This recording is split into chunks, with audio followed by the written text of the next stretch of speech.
Okay, next we'd like to go over the exit transmitters. These are going to be stored just behind the engineer in the firefighter jump seat. Okay, we're going to get some Velcro and it'll be stuck to the wall there, or in the compartment right behind the engineer.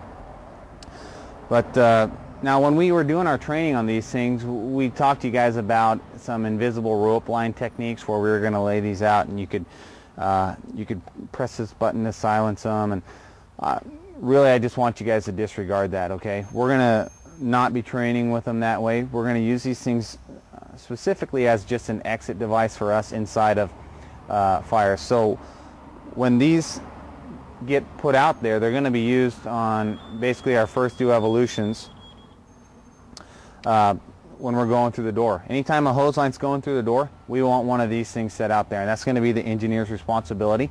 So the first opportunity he gets to get back there and grab one of these trackers and get it at the door for his attack crew going in, we're going to want to do that. Okay, so if you look at the back here, it's got the on-off switch. That's how you turn it on.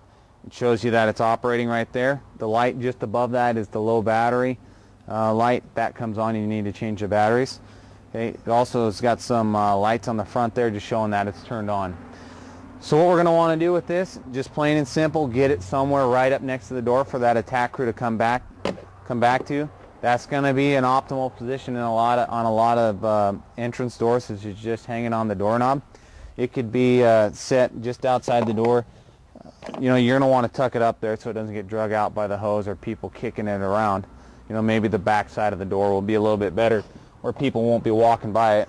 So down there, or you know, if you have something sitting right outside the door, that would work too, because it's out of the way and it's sitting there. So that's going to be for our guys to get out if they get in trouble, if they get disoriented, if they get lost off the hose line, any of that stuff. They can go back to their tracker unit, pull it out, press and hold that yellow button. They switch to an exit transmitter signal, and you can see that the yards are showing there. It's showing 1.6 yards to that exit transmitter that we got turned on right there. And it's just the same way. You're going to exit the same way that you were actually searching for a firefighter. You know, you follow that signal by bracketing, get that low assistance reading, and go right after it. And it should lead you